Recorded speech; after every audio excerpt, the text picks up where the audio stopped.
Hello दोस्तों, नमस्कार। स्वागत है आप सभी का एग्जाम फर्स्ट चैनल पर। साथियों, आज हम प्रैक्टिस सेट 15 देखेंगे जो UP triple SC forest guard के लिए आज जो प्रैक्टिस सेट 15 है वह अंतिम प्रैक्टिस सेट है। तो आप सभी साथियों से यह उम्मीद की है कि आप सभी ने अपनी तैयारी अच्छी कर ली होगी।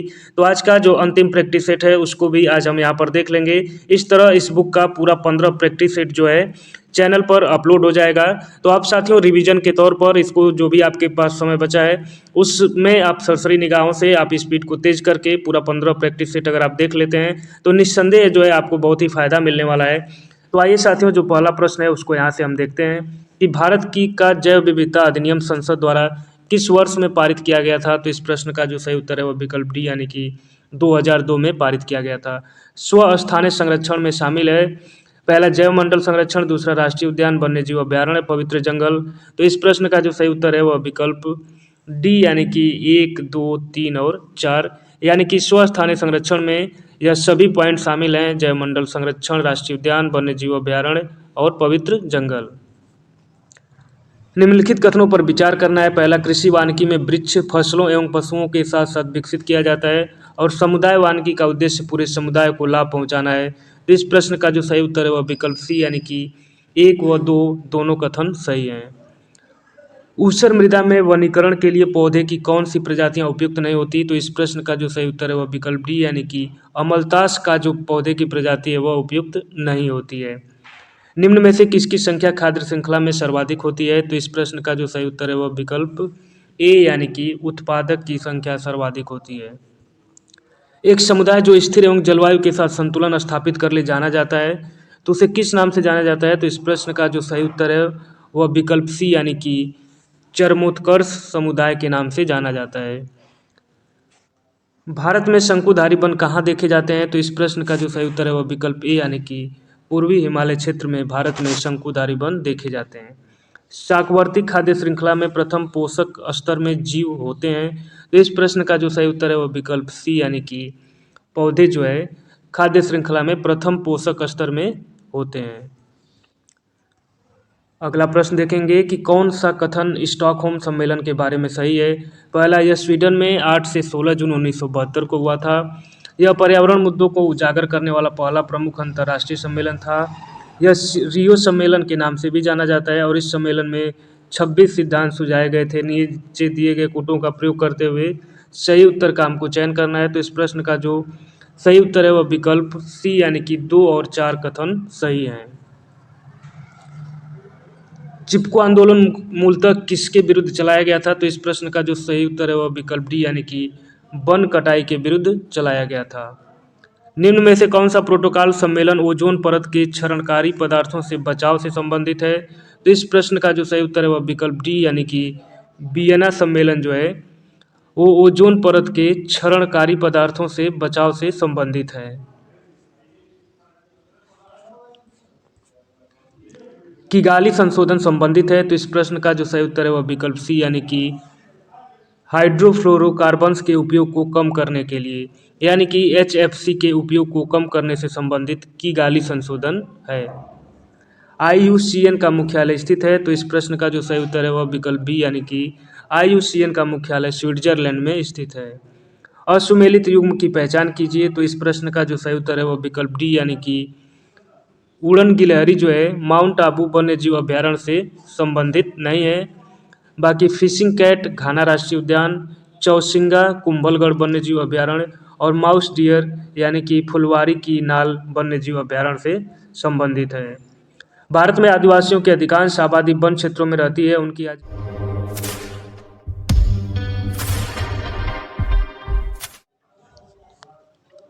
अगला प्रश्न देखेंगे कि भारत में आदिवासियों की अधिकांश आबादी वन क्षेत्रों में रहती है और उनकी आजीविका का मुख्य स्रोत क्या है। तो इस प्रश्न का जो सही उत्तर है वह विकल्प ए यानी कि वनोत्पाद।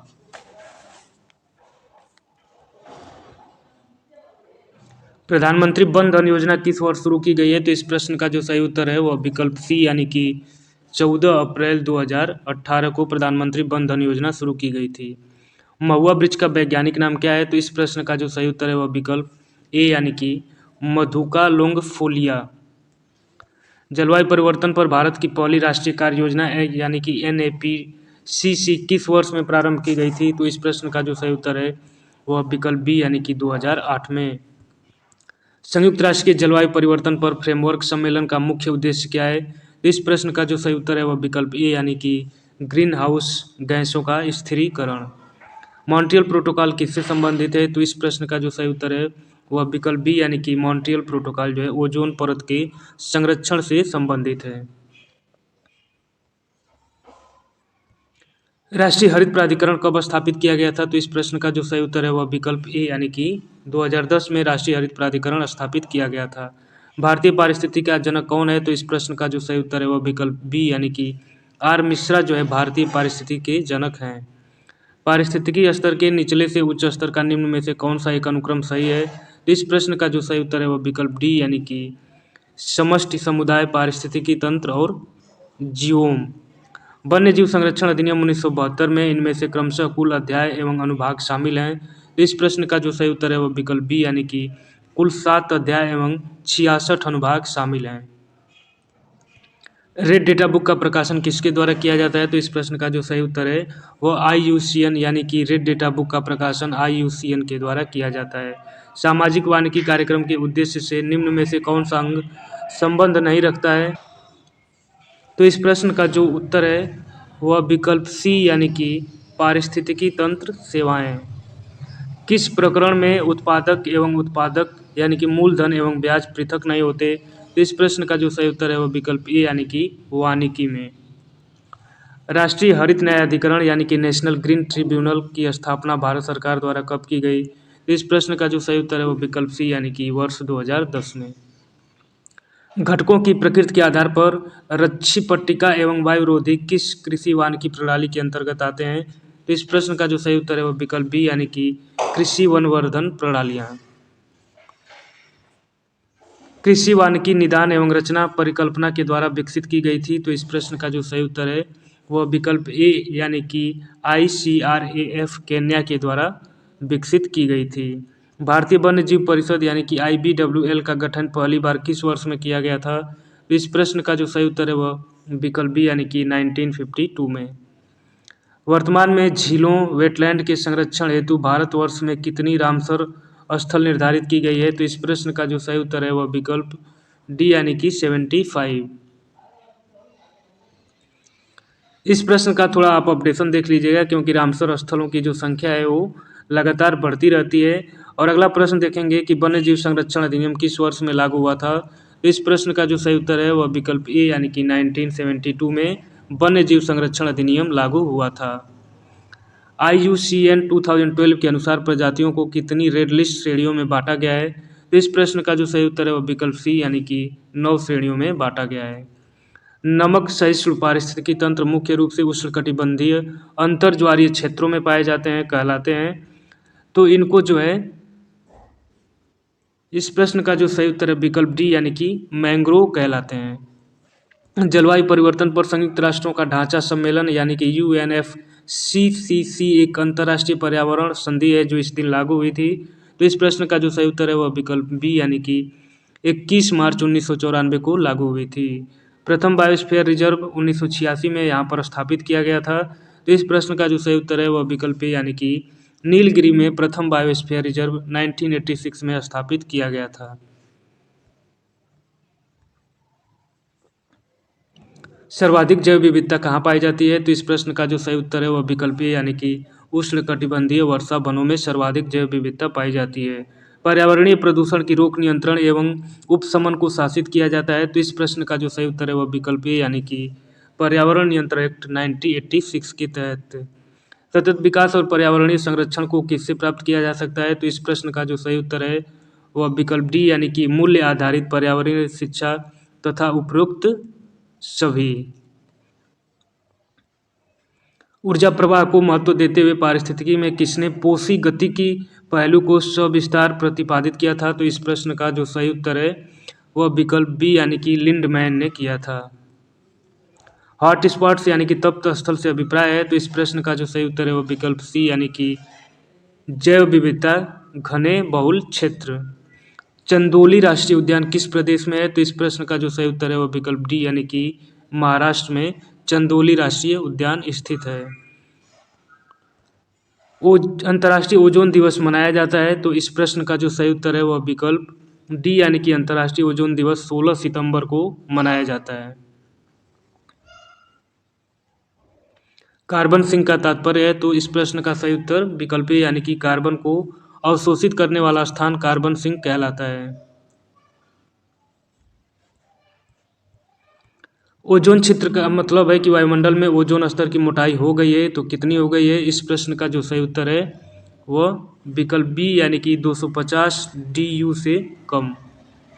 निम्नलिखित में से कौन सा वनोन्मूलन का प्रभाव नहीं है? तो इस प्रश्न का जो सही उत्तर है वह विकल्प बी यानी कि जंगल की आग वनोन्मूलन का प्रभाव नहीं है।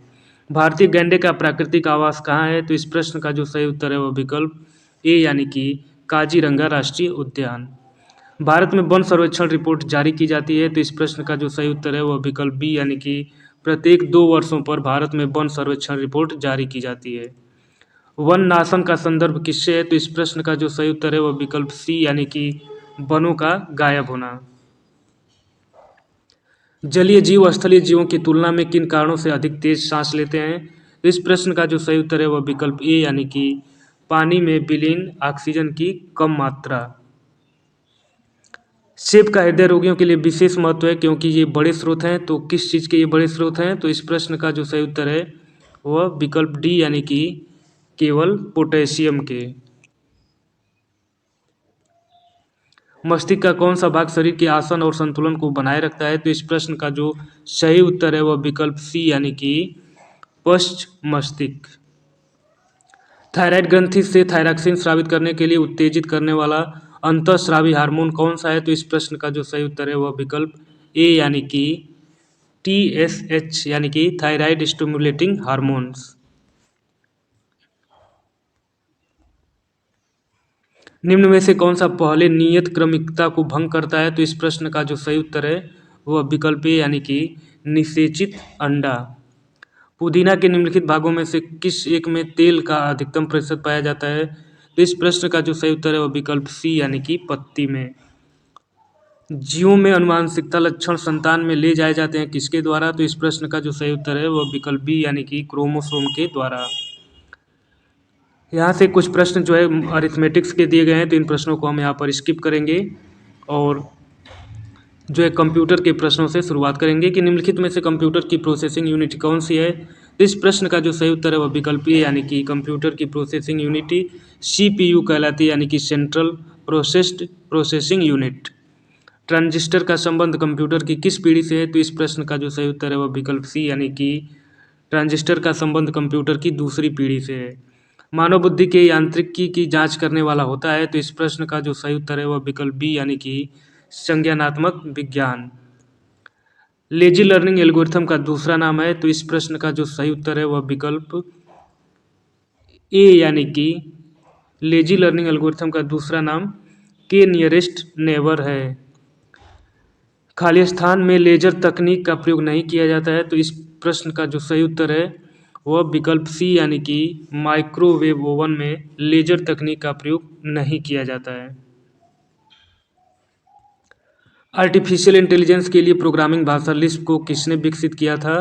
तो इस प्रश्न का जो सही उत्तर है वह विकल्प बी यानी कि लिस्प भाषा को जॉन मैकार्थी ने विकसित किया था। कंप्यूटर शब्दावली में IDN का पूर्ण रूप क्या है? तो इस प्रश्न का जो सही उत्तर है वह विकल्प बी यानी कि इंटरनेशनलाइज्ड डोमेन नेम IDN का फुल फॉर्म है। निम्नलिखित में से कौन सी सेवा इंटरनेट उपयोगकर्ताओं को कॉल प्राप्त करने के लिए सुसज्जित किसी भी PC से इंटरनेट पर बात करने की अनुमति देती है? तो इस प्रश्न का जो सही उत्तर है वह विकल्प सी यानी कि इंटरनेट टेलीफोनी। MS वर्ड में फंड डायलॉग बॉक्स ओपन करने के लिए शॉर्टकट कुंजी क्या है? तो इस प्रश्न का जो सही उत्तर है वह विकल्प बी यानी कि Ctrl+D। निम्नलिखित विधि में से कौन सा तरीका दाएं संरेखित करने के लिए इस्तेमाल किया जा सकता है? तो इस प्रश्न का जो सही उत्तर है वह विकल्प डी यानी कि Ctrl+R। कंप्यूटर पर लॉगिन नाम और पासवर्ड के सत्यापन को किस रूप में जाना जाता है? तो इस प्रश्न का जो सही उत्तर है वह विकल्प ए यानी कि ऑथेंटिकेशन के नाम से जाना जाता है यानी कि प्रमाणीकरण। निम्नलिखित में से कौन सा स्प्रेडशीट का एक उदाहरण है? यानी कि इस प्रश्न का जो सही उत्तर है वह विकल्प ए यानी कि माइक्रोसॉफ्ट एक्सेल जो है स्प्रेडशीट का एक उदाहरण है। ईमेल का आविष्कार किसने किया था? तो इस प्रश्न का जो सही उत्तर है वह विकल्प डी यानी कि वी शिवा आयुदुराई ने ईमेल का आविष्कार किया था। एंड्रॉयड ऑपरेटिंग सिस्टम किस पर आधारित है? तो इस प्रश्न का जो सही उत्तर है वह विकल्प बी यानी कि एंड्रॉयड ऑपरेटिंग सिस्टम लिनक्स पर आधारित है, जो कि एक ओपन सिस्टम सॉफ्टवेयर है। निम्नलिखित में से कंप्यूटर का मूल कार्य क्या है? यानी कि इनपुट, स्टोरेज, प्रोसेसिंग और इनमें से सभी। तो इस प्रश्न का जो सही उत्तर है वह विकल्प डी यानी कि इनमें से सभी कार्य कंप्यूटर के द्वारा किया जाता है। अगला प्रश्न देखेंगे कि केंद्रीय पक्षी अनुसंधान संस्थान यानी कि CARI उत्तर प्रदेश के किस शहर में स्थित है? तो इस प्रश्न का जो सही उत्तर है वह विकल्प बी यानी कि बरेली में। उत्तर प्रदेश का सबसे घना बसा जिला कौन सा है? तो इस प्रश्न का जो सही उत्तर है वह विकल्प बी यानी कि गाजियाबाद। निम्न में से किस राज्य में भारत के प्रथम अमृत सरोवर का उद्घाटन किया गया? तो इस प्रश्न का जो सही उत्तर है वह विकल्प डी यानी कि उत्तर प्रदेश में। गोकुल ग्राम योजना का संबंध किससे है? तो इस प्रश्न का जो सही उत्तर है वह विकल्प ए यानी कि गोकुल ग्राम योजना का संबंध उत्तर प्रदेश से है। उत्तर प्रदेश के लोकायुक्त निम्नलिखित में से किसे अपना त्यागपत्र संबोधित करेंगे? तो इस प्रश्न का जो सही उत्तर है वह विकल्प बी यानी कि उत्तर प्रदेश के राज्यपाल को। राजीव गांधी राष्ट्रीय विमानन विश्वविद्यालय उत्तर प्रदेश में कहाँ पर स्थित है? तो इस प्रश्न का जो सही उत्तर है वह विकल्प सी यानी कि फुर्सतगंज में। निम्नलिखित में से कौन सी जनजाति उत्तर प्रदेश और उत्तराखंड से संबंधित है? तो इस प्रश्न का जो सही उत्तर है वह विकल्प बी यानी कि थारू जनजाति उत्तर प्रदेश और उत्तराखंड से संबंधित है। किस्सा राधा कन्हैया के लेखक कौन है? तो इस प्रश्न का जो सही उत्तर है विकल्प बी यानी कि नवाब वाजिद अली शाह के द्वारा किस्सा राधा कन्हैया लिखा गया है। निम्नलिखित में से कौन सा एक उत्तर प्रदेश का लोक नृत्य है? तो इस प्रश्न का जो सही उत्तर है वह विकल्प डी यानी कि जैता उत्तर प्रदेश का एक लोक नृत्य है। आगरा की मोती मस्जिद का निर्माण किसके द्वारा करवाया गया था? तो इस प्रश्न का जो सही उत्तर है वो विकल्प बी यानी कि आगरा की मोती मस्जिद का निर्माण जो है शाहजहां के द्वारा करवाया गया था। उत्तर प्रदेश के किस नगर में सर्वप्रथम भारतीय राष्ट्रीय कांग्रेस का वार्षिक अधिवेशन हुआ था? तो इस प्रश्न का जो सही उत्तर है वह विकल्प डी यानी कि इलाहाबाद यानी कि वर्तमान का प्रयागराज। गंगा नदी के निम्नलिखित में से किस भाग को राष्ट्रीय जलमार्ग घोषित किया गया है? तो इस प्रश्न का जो उत्तर सही उत्तर है वो विकल्प डी यानी कि प्रयागराज से हल्दिया तक नेशनल वाटरवे 1 यानी कि राष्ट्रीय जलमार्ग 1 जो है प्रयागराज से हल्दिया तक जाता है। यहाँ पर सुमेलन करना है, तो इस प्रश्न का जो सही उत्तर है वो हम देखेंगे विकल्प डी यानी कि 4, 2, 1 और 3। तो यहाँ पर देखते हैं सोनभद्र जो है चूना पत्थर से, इलाहाबाद जो है सीसा बालू से, ललितपुर जो है तांबा से और नॉन प्लास्टिक फायर क्ले जो है मिर्ज़ापुर से संबंधित है। निम्नलिखित में से कौन सा जोड़ा सही सुमेलित नहीं है? तो अलीगढ़ ताला, मुरादाबाद पीतल, फिरोजाबाद चूड़ियाँ और मेरठ जो है चाकू से। तो इस प्रश्न का जो सही उत्तर है वह विकल्प डी यानी कि मेरठ चाकू से सुमेलित नहीं है, बल्कि मेरठ जो है खेल के सामान से सुमेलित है और चाकू से रामपुर जो है सुमेलित है। हस्त निर्मित कागज़ का निर्माण कहाँ पर होता है? तो इस प्रश्न का जो सही उत्तर है वह विकल्प डी यानी कि हस्त निर्मित कागज़ का निर्माण जालौन में होता है। गीडा है, तो गीडा का फुल फॉर्म जो है वह विकल्प बी यानी कि गोरखपुर औद्योगिक विकास प्राधिकरण गीडा का फुल फॉर्म है। आर्यभट्ट नक्षत्रशाला स्थित है, तो इस प्रश्न का जो सही उत्तर है वह विकल्प बी यानी कि आर्यभट्ट नक्षत्रशाला रामपुर में स्थित है। निम्नलिखित में से कौन सा एक बांध उत्तर प्रदेश में नहीं है? तो इस प्रश्न का जो सही उत्तर है वह विकल्प डी यानी कि बदुआ बांध जो है उत्तर प्रदेश में स्थित नहीं है। निम्नलिखित में से किस फसल के उत्पादन में उत्तर प्रदेश में देश में प्रथम स्थान पर नहीं है? तो इस प्रश्न का जो सही उत्तर है वह विकल्प डी यानी कि उत्तर प्रदेश चावल के उत्पादन में प्रथम स्थान पर नहीं है। तो साथियों प्रैक्टिस सेट 15 का अंतिम और सवा प्रश्न हम यहाँ पर देखेंगे कि उत्तर प्रदेश में सर्वाधिक प्रतिशत श्रमिक नियोजित है। तो इस प्रश्न का जो सही उत्तर है वह विकल्प ए यानी कि कृषि क्षेत्र में। हमने फॉरेस्ट गार्ड की परीक्षा के लिए पूरा 15 प्रैक्टिस सेट हमने यहाँ पर देख लिया। तो साथियों अब जो है कि फॉरेस्ट गार्ड की परीक्षा का जो साथ था अब यहाँ पर समाप्त होता है और आप सभी साथियों के लिए एग्जाम फर्स्ट चैनल के द्वारा जो है कि चैप्टर वाइज भी महत्वपूर्ण प्रश्नों को उनके व्याख्या सहित पूरा आपको पढ़ाया गया। उसके बाद प्रैक्टिस सेट के माध्यम से 15 प्रैक्टिस सेट भी आपको एग्जाम फर्स्ट चैनल पर दिया गया। तो साथियों मैं ज़रूर आपसे उम्मीद करूंगा कि आपको ज़रूर इन वीडियो से ज़रूर आपको फ़ायदा हुआ होगा। और साथियों अब आपकी तैयारी का अंतिम समय चल रहा है, तो साथियों आप अपनी तैयारी अच्छे से कीजिएगा और एग्ज़ाम हॉल में आप जो है कि पूरी तरह से निश्चिंत होकर अच्छे से अपना पेपर दीजिएगा। तो साथियों, अगर इस चैनल से आपको एग्ज़ाम फर्स्ट चैनल से थोड़ा भी हेल्प मिला होगा, तो साथियों मैं आपसे उम्मीद करूँगा कि आप अपना पेपर देकर आएँगे और नीचे कमेंट में लिखेंगे कि आपने पेपर कैसा किया। और सभी साथियों को इस तरह से आप सभी को बहुत बहुत शुभकामनाएं। और साथियों, अब चैनल पर जो है अलग अलग एग्ज़ाम्स के लिए आपको जो भी आप कमेंट करेंगे उसके हिसाब से रणनीति बनाकर आपको आगे की तैयारी भी करवाई जाएगी। और साथियों, इस चैनल पर पूरा कोशिश किया जाएगा कि उम्दा कंटेंट किसी भी परीक्षा के लिए प्रोवाइड किया जाए। तो साथ ही आप अपने दोस्तों के बीच में भी, जो भी आपके दोस्त तैयारी करते हैं उनके बीच में भी आप इस चैनल को ज़रूर से शेयर कीजिएगा। इसी के साथ आप सभी साथियों को अग्रिम शुभकामनाएं। आप सभी का पेपर अच्छा हो, मैं आपसे और भगवान से यह उम्मीद करूंगा। तो आप सभी साथियों का बहुत बहुत धन्यवाद। नमस्कार।